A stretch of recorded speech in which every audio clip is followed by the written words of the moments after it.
누구든지 토라 전체를 지키다가 하나를 실수하면 전체를 어긴 자가 됩니다.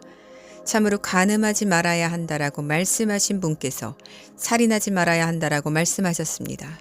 그러므로 만일 여러분이 간음하지 않았어도 살인하였으면 토라를 어긴 자가 되는 것입니다. 여러분은 자유를 주는 토라에 따라 앞으로 심판받을 사람처럼 말도 하고 행하기도 하십시오. 참으로 무자비한 사람의 심판은 자비롭게 행해지지 않습니다. 이내는 심판을 이깁니다. 나의 형제들이여, 만일 어떤 사람이 믿음이 있다고 말하면서 행위가 없다면 무슨 유익이 있겠습니까? 그 믿음이 자신을 구원할 수 있겠습니까? 만일 어떤 형제나 자매가 헐벗고 일용할 양식이 없는데 여러분 가운데 누가 그들에게 평안히 가서 몸을 따뜻하게 하고 배부르게 먹어라 라고 말하면서 그들에게 필요한 아무것도 주지 않는다면 무슨 유익이 있겠습니까? 그러므로 믿음도 이와 같습니다. 행위가 없으면 믿음 그 자체만으로는 죽은 것입니다. 그러나 어떤 사람이 말할 것입니다. 너는 믿음이 있고 나는 행위가 있다. 너는 행위가 없는 너의 믿음을 내게 보이라. 나는 너에게 행위로 내 믿음을 보일 것이다. 너는 하나님이 한 분이심을 믿느냐? 그것은 잘하는 것이다. 그러나 귀신들도 믿고 떤다. 오 헛된 사람아, 내가 알기를 원하느냐? 행위가 없는 믿음은 쓸모가 없다. 우리 조상 아브라함이 자기 아들 이삭을 제단에 바친 행위로 의로워지지 않았느냐? 그 믿음이 그의 행위와 함께 일하였고 행위로 믿음이 완전해진 것을 너는 보았다. 아브라함이 하나님을 믿었으니 그것이 그에게 의로 여겨졌다. 라는 성경 말씀이 이루어졌다. 그리고 그는 하나님의 친구로 불렸다. 여러분이 보고 있지만 사람이 행위로 의로워지지 믿음으로만 되지는 않습니다. 마찬가지로 창녀 라합도 사신들을 맞이하고 다른 길로 그들을 내보낸 행위로 의로워지지 않았습니까? 참으로 영이 없는 몸이 죽은 것처럼 행위가 없는 믿음은 죽은 것입니다. 오늘의 말씀은 지난주 목요일 저의 묵상 올리는 날에 읽은 본문에서 나온 성경 구절이 그 성경 구절에 이어진 내용이었습니다. 바로 야고보서 2장 10절이었습니다. 주님은 최고봉 그 본문만 가지고 묵상을 하였는데 그 묵상 내용 중에 이런 말을 적었었습니다. 만약 저 노인을 보고 제가 주님 저 노인을 도와주십시오 간절히 기도합니다 라고 기도했다면 주님은 곧바로 어리석은 저를 꾸짖으시며 딸아 내가 너를 도구로 쓰기를 원하는데 너는 왜 앉아서 나에게 도우라고 말하고 있는 것이냐 라고 하실 것이 분명합니다. 그런데 이 야고보서 2장 10절 후반부의 내용 중에 이와 동일한 제가 나눈 묵상 말씀과 동일한 말씀이 성경에 나오는 것을 나중에 이 말씀을 준비하게 되면서 알게 되었습니다. 바로 16절입니다. 만일 어떤 형제나 자매가 헐벗고 일용할 양식이 없는데 여러분 가운데 누가 그들에게 평안히 가서 몸을 따뜻하게 하고 배부르게 먹어라 라고 말하면서 그들에게 필요한 아무것도 주지 않는다면 무슨 유익이 있겠냐는 내용이었습니다. 이렇게 어떤 것이 반복될 때 성령님께서 제게 주시는 말씀을 강조하신다는 것입니다. 오늘의 제목은 하나님이 우선순위를 두는 자입니다. 올해 들어서 계속해서 주님께서 선택한 자와 선택하지 않은 자를 구별해서 말씀을 전하게 하셨고 또 택한 자에게 원하는 것을 계속해서 일관성 있게 강조하게 하셨습니다. 그것들이 제가 생각하고 계획해서 말씀을 준비한 것이 아니기 때문에 그것들이 계속해서 반복되는 것을 느꼈을 때 성령님께서 이것을 우리에게 강조하시는 것을 제가 느꼈습니다.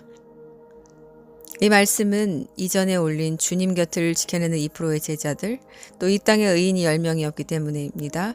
이 메시지들과도 관련이 있고 또 유일하게 하나님이 인정한 금식의 의미, 이것과도 연관이 있습니다. 또 제 머리를 스쳐가는 많은 메시지에서도 또 중보기도에서도 강조한 사랑에 대한 실천에 대한 중복되는 내용입니다. 우리 주님은 첫사랑을 잃어버린 자들에게 다시 첫사랑을 찾지 않으면, 즉 구원의 기쁨과 감격을 찾지 않으면 그때 주님만으로만 그 충분하게 느꼈던 만족감과 충만함과 그 평안을 찾지 못한다면, 첫사랑에 빠지면 아무것도 보이지 않는 것처럼 주님만으로 만족하고 그 기쁨이 되는 그때로 돌아가지 못한다면 그를 생명책에서 지워버릴 것이라고 하셨습니다. 계시록 2장 4절 5절. 그러나 내가 너에게 지적하는 것은 너희의 처음 사랑을 내가 버렸다는 것이다. 그러므로 내가 어디에서 떨어졌는지 기억하고 회개하여 내가 처음 하였던 일들을 다시 하여라. 만일 내가 회개하지 않고 그렇게 하지 않으면 내가 내게 가서 내 등잔대를 그 자리에서 옮길 것이다. 이 말씀을 전해준 이 에베소 교회는 악한 자들을 용납하지 않고 또 사도라 하는 자들을 시험하여 그들을 분별해냈고 고난까지 겪어가면서도 지치지 않던 충성을 다한 교회였습니다. 그런데 도대체 무엇 때문에 이들이 첫사랑을 잃어버려졌다고 책망하신 걸까요? 고난까지 받으며 이기고 악한 자들을 용감하게 분별해내고 내쫓아 자신의 성도를 보호한 이 의로워 보이는 이들에게 말이죠. 바로 이들에게 잃어버려진 것은 주님에 대한 감격과 사랑, 또 은혜로 말미암은 이 감사의 삶이 사라졌음을 볼 수 있습니다. 사랑은 감사로 직결됩니다. 우리들이 종종 쓰죠. 사랑하는 사람에게 태어나줘서 고마워. 내 옆에 있어줘서 고마워. 함께 해줘서 고마워. 이런 고마움은 어디에서 나오는 걸까요? 그 사람의 존재 자체를, 존재 가치를 내가 높게 부여하기 때문이며 그를 깊이 그 상대를 사랑하기 때문에 나올 수 있는 감사입니다. 이러한 감사와 이런 고백은 정말 상대방을 깊이 내 몸과 같이 아니면 내 몸보다 더 사랑하기 이전에는 나올 수가 없습니다.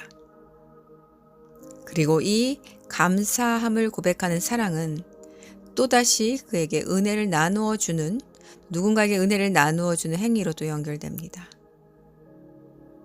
즉 나만 자라고 나만 곱게 써서 나만 풍성히 열매 맺는 나무로 끝나는 것이 아니라 그 열매의 씨앗을 먼 곳까지 성령의 바람으로 뿌려 생명의 씨앗을 전하는 자로서까지 연결되어야 하는 것입니다.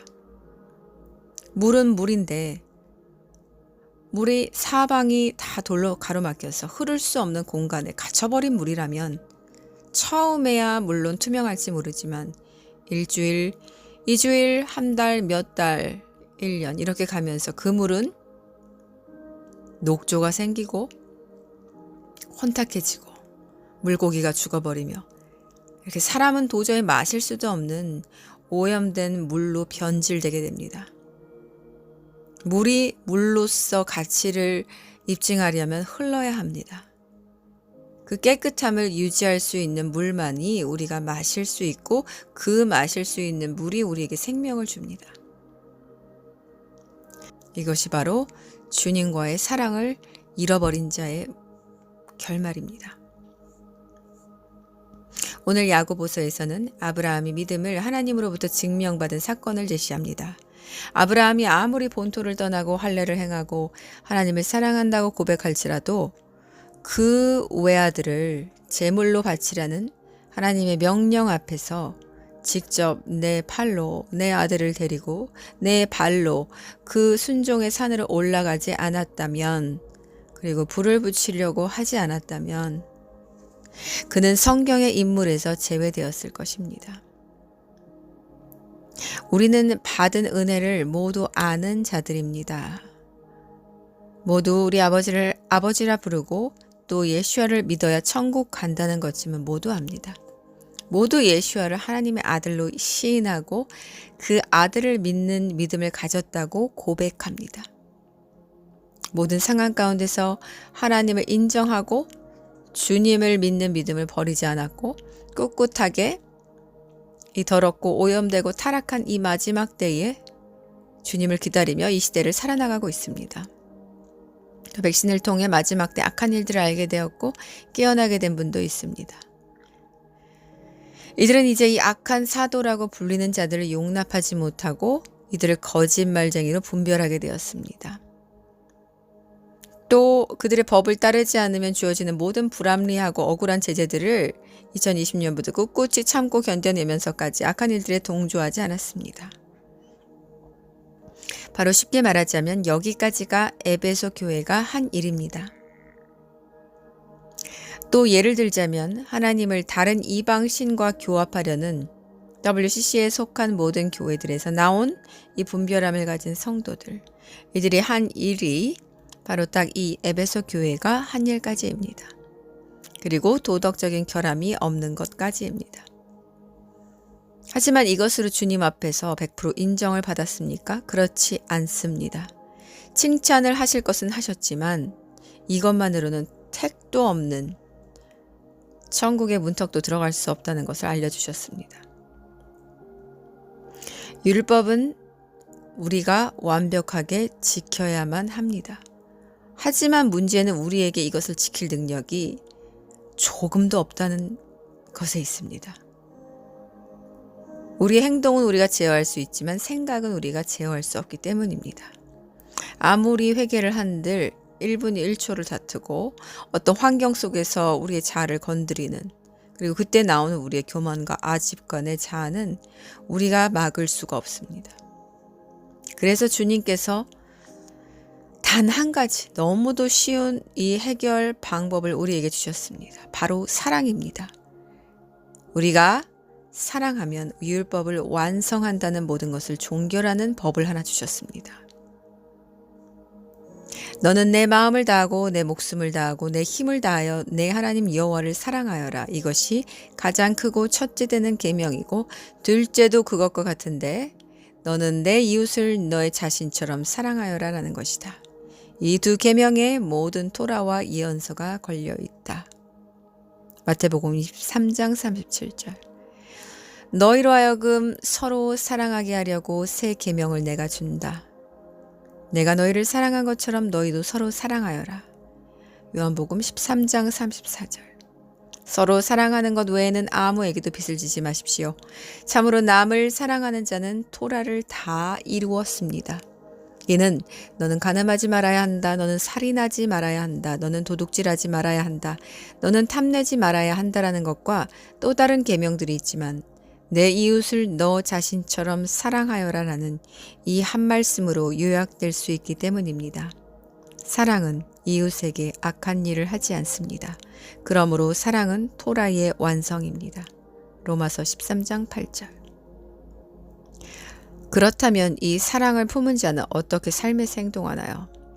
바로 내 이웃에게 직접 행위로 그 사랑을 실천합니다.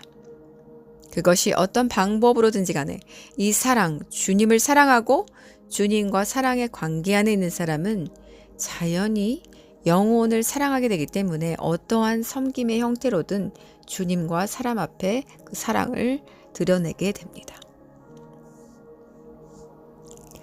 이렇게 우리 하나님이 가장 먼저 우선순위를 두는 자는 하나님을 사랑함을 그 이웃의 영혼을 사랑함으로 증명해내는 자입니다.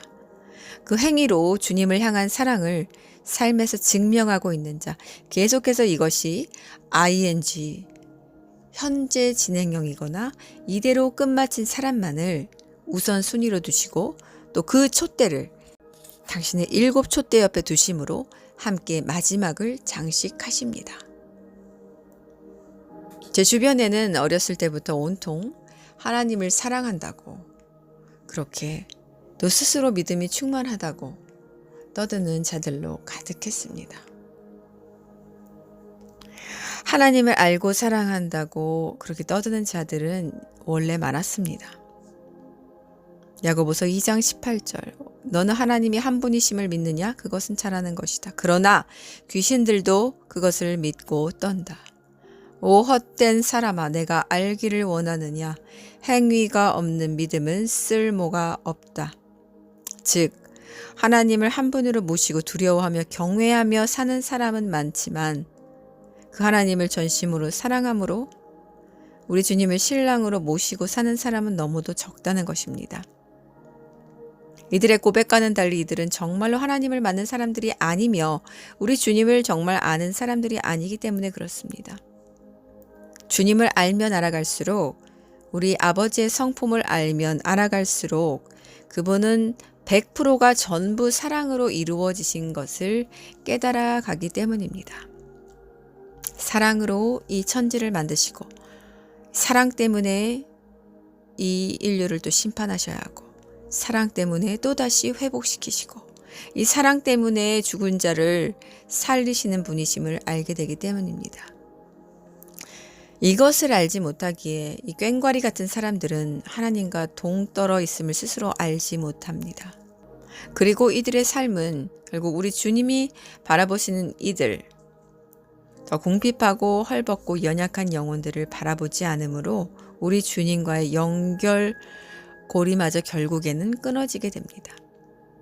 주님은 자신이 바라보는 것을 바라보는 자에게 말을 건네십니다. 그리고 그에게만 부탁하십니다. 그에게만 할 일을 맡기십니다. 어떻게 자신이 관심 있는 것에 전혀 관심조차 없고 바라보지조차 않고 옆에 오지조차 않는 사람에게 내가 좋아하고 원하는 것을 함께 하자고 할 수 있습니까? 우리 주님도 바로 마찬가지입니다. 바로 행위로 그 사랑을 증명하는 자가 주님이 필요로 하는 자이며 우선순위를 두는 자입니다. 마음의 제사 외에 실제 행위의 제사로도 그것을 행하는 자입니다. 둘 중에 하나만도 안 됩니다. 두 가지가 동일한 무게로 삶에서 재어져야 합니다. 이 행위로서 사랑을, 주님을 향한 사랑을 증명하는 가장 정확한 방법이 바로 물질입니다. 한 사람이 아무리 자기 입으로 삶으로 여러 방면으로 주님을 시인하고 전도하고 많은 일을 할지언정 물질을 주시는 하나님의 손길 앞에 다시 11조로 올려드림이 아까워서 그것을 떼어내지 못하는 사람은 가짜입니다. 11조는 이런 개념입니다. 모든 것이 주님으로부터 왔고 내가 받았습니다. 아버지께서 주신 모든 것을 내가 이 중 10분의 1을 떼어드림으로써 인정합니다. 내가 비록 10분의 1을 떼어드리지만 이것으로 인해 이 모든 것이 아버지 것임을 제가 인정하고 감사드리며 제물로 올려드립니다. 이런 뜻입니다. 말라기 3장 8절, 사람이 하나님의 것을 강탈하겠느냐? 참으로 너희는 내 것을 강탈하고도 어떻게 우리가 당신의 것을 강탈했습니까? 하는도다. 그것은 곧 11조와 헛난물이라. 개역개정에는 도둑질이라고 나옵니다. 왜 이렇게 표현하셨습니까? 모든 물질은 모두 우리가 열심히 일해서가 아니라 아버지께서 은혜를 주셨기 때문에 우리가 받게 된 것입니다. 아무리 열심히 인간이 일해도 소산이 없을 수 있습니다. 아무리 열심히 살아도 빚더미에서 헤어나오지 못하고 다람쥐 쳇바퀴처럼 돌다가 끔찍하게 자살하는 수도 없는 사람들을 우리가 봅니다. 그저께도 5 식구가 죽었는데 너무너무 끔찍하게 자살을 했는데 그 초등학생 딸은 얼마나 불쌍한지 호텔에서 죽임을 당하였는데 그 부모의 손에 죽임을 당하고, 그리고 그 부모들은 또 뿔뿔이 흩어져서 그렇게 총 5명의 식구가 지옥으로 갔습니다. 자살은 곧바로 지옥행입니다. 아무런 구원의 실마리도 주어지지 않습니다. 가장 악한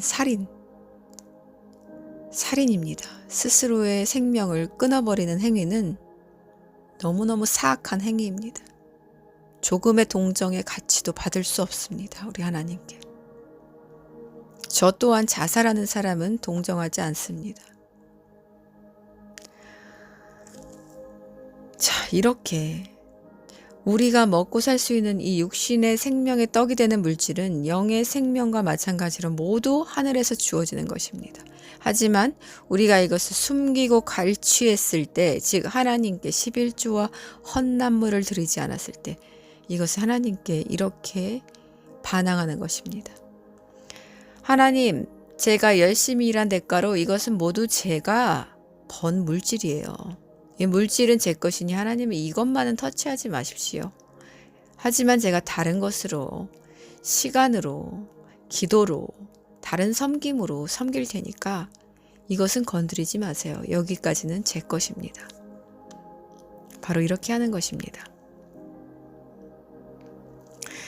인간에게 가장 필요한 생명의 돈, 사람들이 먹을 것이 없어서 굶어 죽습니다. 먹을 것을 사려면 돈이 필요합니다. 그래서 돈은 곧 생명과 직결됩니다. 그래서 이 자신의 생명 되는 이 물질을 조금도 아까워서 드리지 못한다는 것은 결국에는 이 물질에 이 노예가 되어 있다는 것이며, 이것에 묶임받은 사람은 이 세상에 묶임받아 있기 때문에 하나님 앞에 그 다음 단계를 나아갈 수가 없습니다. 이것은 법칙 중에 가장 처음 시작되는 1단계 법칙입니다. 이미 그 만몬의 노예가 되어 있기 때문에 그 사람은 이것이 해결되지 않는 한 하나님을 하나님으로 시인할 수 없습니다. 그 육의 법칙대로 살아가고 있기 때문에 이 성경을 믿는 것과 하나님을 믿는 것은 육의 삶이 아니라 영의 삶을 택하는 것입니다. 곧 넓은 길이 아니라 좁은 길을 택하는 것입니다. 그런데 어떻게 넓은 길에 서서 자기가 좁은 길을 가고 있다고 우길 수 있단 말입니까? 그렇기에 이 11조란 것은 내가 내 스스로의 힘으로 내 바운더리 영역을 정해서 하나님께 숨기고 있는 것이나 마찬가지입니다. 이것에서 자유하지 못하고 드릴 수 없는 사람은 모든 신앙의 기초를 시작하지 못한 것이나 마찬가지입니다. 그래서 한 사람이 거듭났다면 11조든 뭐든 내 자식이건 뭐든 드림이 아까워하지 않아야 합니다. 하지만 하나님은 자상하고 인자하게 우리에게 다 아브라함같이 네 자식을 바쳐라 이런 시험을 하지 않으셨죠. 10분의 9를 바쳐라, 10분의 5를 바쳐라 하지 않으셨죠. 너무 인애로운 우리 아버지께서는 우리 충분히 너가 먹을 걸 먹어라. 그리고 10분의 1만 바쳐라. 하지만 그것으로 내가 너를 인정하겠다. 네가 나를 아버지로, 나를 전능자로 인정한다는 것을 내가 보았으니 되었다. 사람이 하나님 앞에서 인정받는 영역 중 가장 첫 번째 영역이 바로 이 물질 영역이라는 것을 모두 염두에 두십시오. 이것은 절대 스쳐 지나가거나 적은 영역이 아닙니다. 하나님이 사랑하셔서 시험하셨던 욥은 7 아들과 3 딸이 있었는데 그들 모두의 수대로 올림 제물을 모든 날 동안 드렸습니다. 그는 하나님을 경외함을 받은 축복의 물질의 소산으로 올려드림으로 증명하였습니다. 욥을 시험하신 이유는 이것에서는 완전하였다고 하였습니다. 이것에서는 행위로서는 욥이 모두 온전하고 완전하였다 했습니다. 하지만 깊이 있는 하나님을, 하나님의 그 성품을 알지 못했던 욥에게 더욱더 이것을 가르쳐 주시려고 깨트리시는 작업을 하신 것입니다. 그래서 결국 이 택한 자 욥은 이 깨달음을 얻고 하나님께 더한 축복을 받게 됩니다. 축복의 법칙을 말씀드리는 것은 절대로 아닙니다.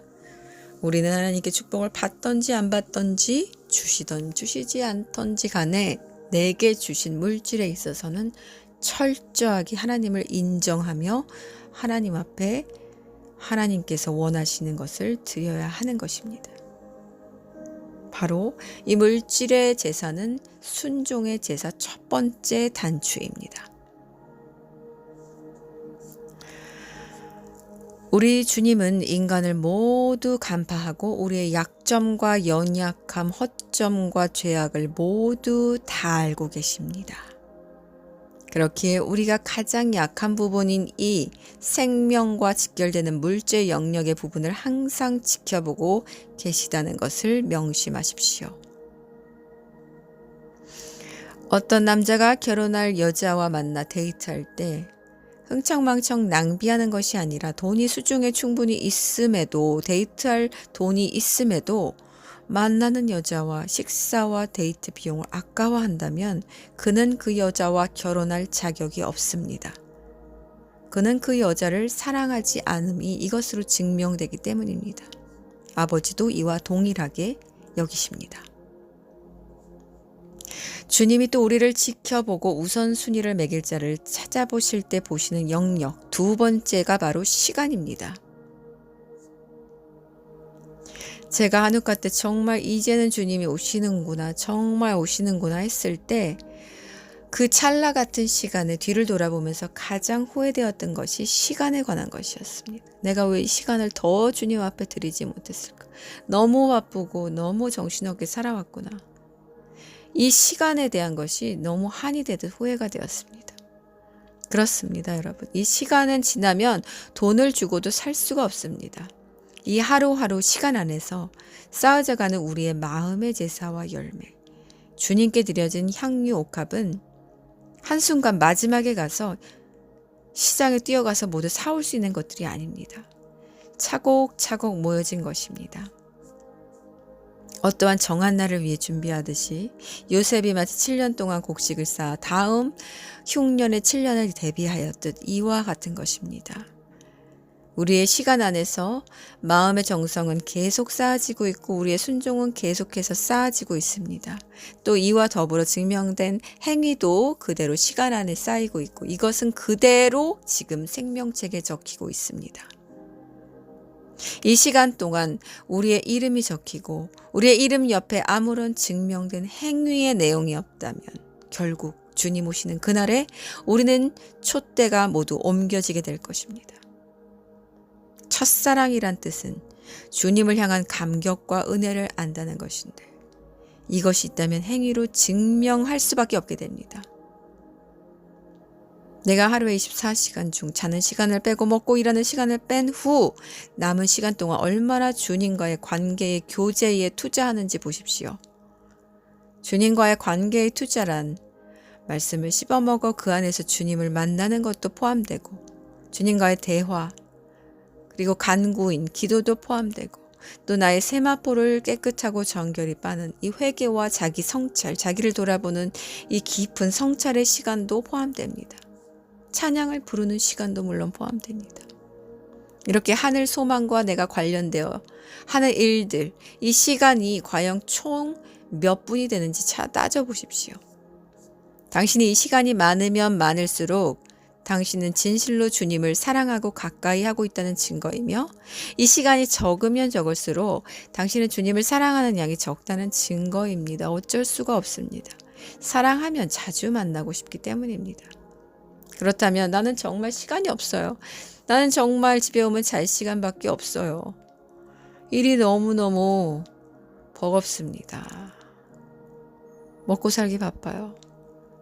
이런 사람들은 주님과의 그 구원의 관계에 들어가지도 못한 사람들입니다.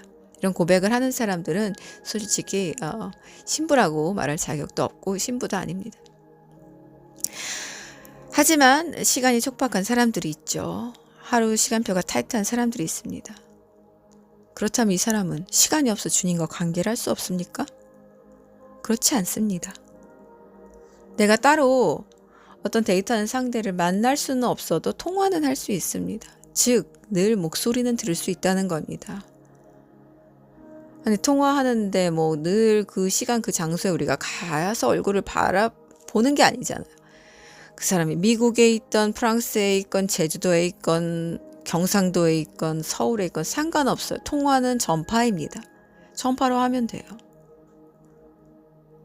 그래서 뭐 자주 만나서 마음도 없이 자주 만나서 그냥 식상한 이야기를 나누는 커플보다 진심으로 만나지는 못하지만 진실된 대화를 더 오래 나눈 커플들이 더 사랑이 깊어질 수 있습니다. 정말 사랑하면 시간이 없으면 화장실 가는 틈에도 화장실에서 볼일을 보면서도 통화를 하는 걸 봅니다. 자주 만나지 못하지만 통화를 남는 보다 더 틈틈이 많이 해서 더 가까워지게 됩니다. 이것이 무슨 말입니까? 내 모든 시간 동안 주님과 내 생각이 초점이 되어 주님께 맞춰져 있다는 것입니다.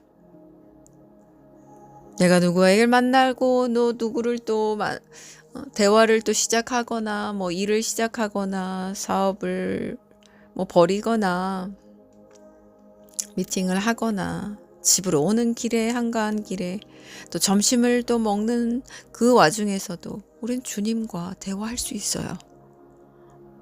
할 수 있습니다. 도움을 요청할 수 있고 간구할 수 있고 힘들면 힘들다 주님께 말할 수 있습니다. 사랑하는 관계에서는 무엇이든지 다 말할 수 있습니다.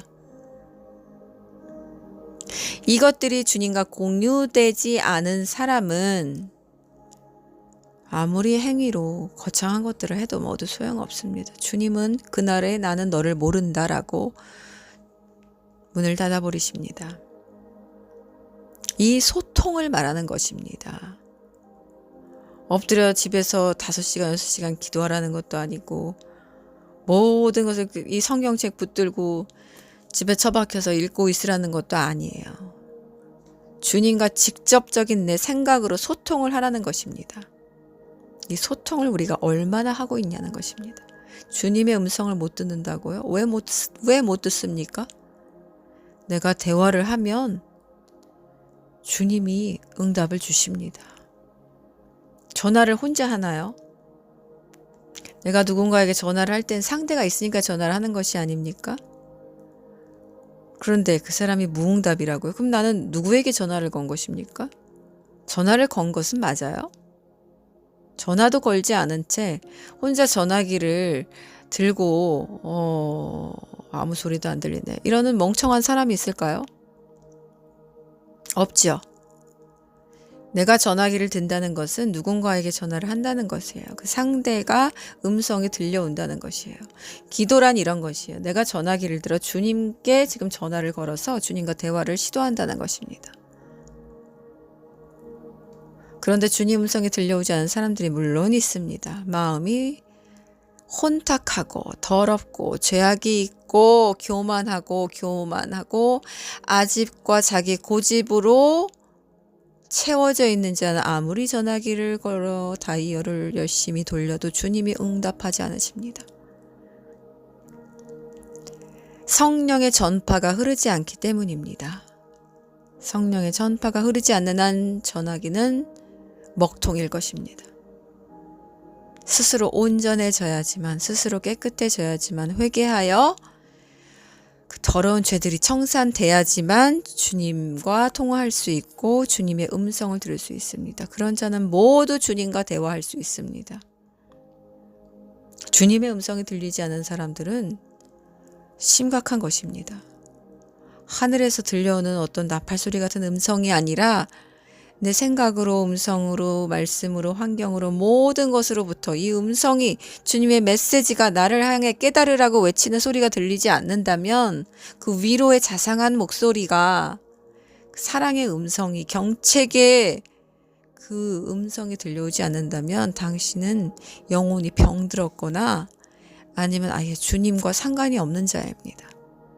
누군가에게 음성을 어떻게 듣는가요? 음성 듣는 법 가르쳐 주세요. 제발 이런 질문 하지 마십시오. 그럼 바보 같은 질문이 어디 있습니까? 전화기를 걸어 전화를 해서 상대방의 음성을 듣는 법을 가르쳐 주십시오. 이 말을 하는 것과 똑같은 것입니다. 그럼 전화번호를 잘못 눌렀다든가 아니면 전화선이 꽂혀 있지 않았다든가 그것이 문제인 것입니다. 또 이런 질문을 한다고 또 답해주는 목사님들은 또 무엇입니까? 해답이 어디 있습니까? 여기에 해답은 자신에게 있습니다. 전화기 선 똑바로 꽂고 제대로 된 다이얼을 돌리십시오. 그리고 가장 중요한 내 마음이 지금 청결한가를 체크해 보십시오. 회개하지 않은 것이 없는지, 내 지금 생활의 루틴이 혼탁하게 세상과 합쳐져 돌아가고 있진 않은지, 내 안에 음료가 없는지 살펴보십시오.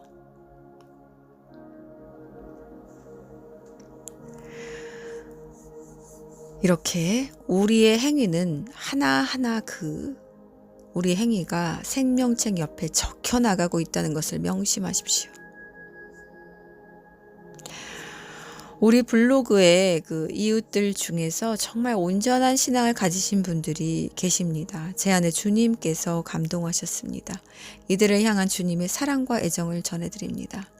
적든 많든 그 마음을 이런 구제로서, 선교로서, 이런 헌금으로서 꾸준히 우리 주님 앞에 드리는, 저는 얼굴도 모르는 그 손길들을, 어떤 분은 이름도 몰라요. 우리 주님은 하지만 그들을 뚫어져라 사랑의 눈으로 바라보고 계시고, 머리 깊은 메모리 창고에 기억하고 계시고, 그들의 이름 옆에 그들의 향기로운 행위의 제사를 모두 적어 나가고 계시다는 것을 알려드립니다. 담임 목사가 있는 건물교회에 드리는 물질은 봉투에 이름 써서 내면 모두가 다 알게 되죠. 그리고 목사와 사역자, 그 사람의 인정을 받게 됩니다. 그러나 이 이웃들 중 저는 한 명도 얼굴을 알지 못합니다. 사실 우리 기도 지체들도 얼굴을 그냥 이렇게 본 분은, 직접 말고 그냥 아는 분은 2분밖에 없습니다. 그럼에도 불구하고 하나님 앞에 자신의 마음을 이렇게 물질로서 증명해 보이는 이들을 우리 주님께서는 모두 기억하고 계십니다. 저는 알지 못해도 우리 주님은 그들의 이름과 얼굴과 나이와 태생과 그들의 식구와 모든 어려운 것, 기쁜 것, 슬픈 것, 그들의 소망, 주변 환경 모두 다 알고 계십니다. 주님께서 그들을 얼마나 많이 아끼시는지 제가 늘 이것을 느끼고 있습니다. 그래서 한번 전해드리고 싶었습니다. 앞날 전혀 염려하지 마십시오.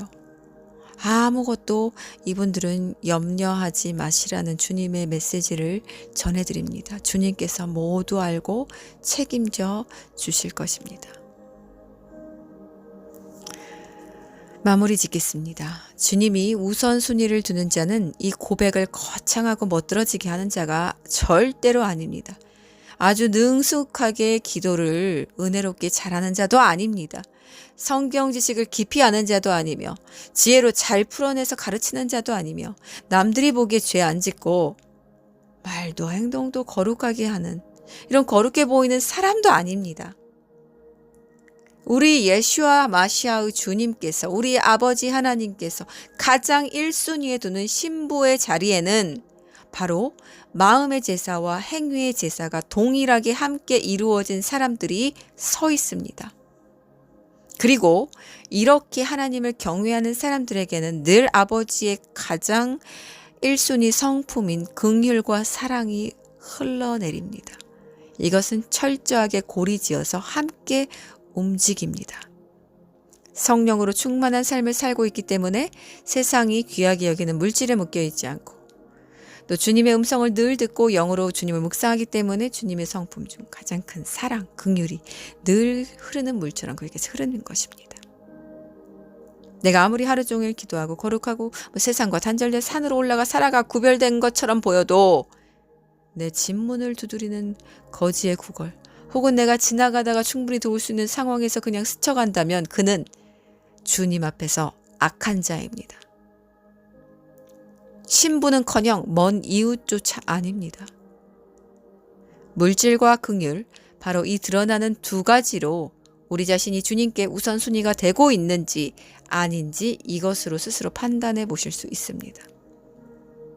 이것은 둘 다 제가 잘하는 부분이 아니라 이제껏 과거에서 가장 부족한 부분이었습니다. 이 두 영역이 가장 제가 없는 영역이었습니다. 이 성품과 기질에서 나온 것도 아니에요. 잘했다고 제가 이것을 자랑하듯이 하는 것도 아니에요. 저는 이것이 가장 모자랐던 사람입니다. 그래서 이것은 오로지 우리 주님께서, 성령께서 제게 이것을 알게 해주시고 느끼게 해주시고 가르쳐 주신 것을 그대로 가감 없이 사람 의식하지 않고 전해드리는 것입니다. 부디 우리 모두 이 2가지에서 걸려 넘어지지 말고, 주님께서 그날에 너는 너의 행위로 너의 믿음을 내게 보였느냐 하고 물으실 때 아무 말도 못하고 고개 숙이는 일이 없도록 지금 시간이 있을 때 모두 지금 자신의 영혼과 상태를 재정비합시다.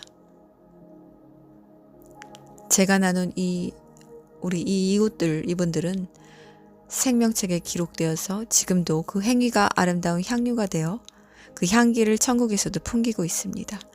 천국은 침노하는 자의 것이며 깨달은 자의 것이며 깨달은 것을 행동으로 옮기는 자의 것입니다. 거룩한 삶은 주님을 닮는 삶입니다. 주님을 닮는다는 것은 주께서 하신 말씀을 순종하는 것이며 주님은 분명 최고의 계명은 사랑이라 하셨고 또 믿음은 행위와 직결되어 있다고 가르치셨습니다.